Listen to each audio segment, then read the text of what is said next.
চলুন এবার যাই কেশিঘাট। কেশিঘাটে বোটিংয়ের সুবিধা রয়েছে।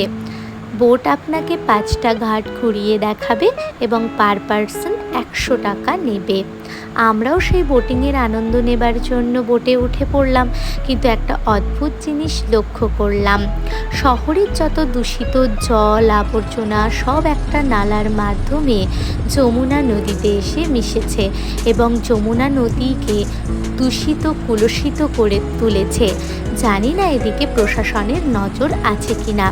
যাই হোক, এই ঘাটেই একদিন শ্রীকৃষ্ণের মামা কংস রাক্ষস, যেটা ঘোড়ারূপী ছিল, যার নাম কেশি ছিল, তাকে এখানে কৃষ্ণকে হত্যার জন্য পাঠিয়েছিলেন।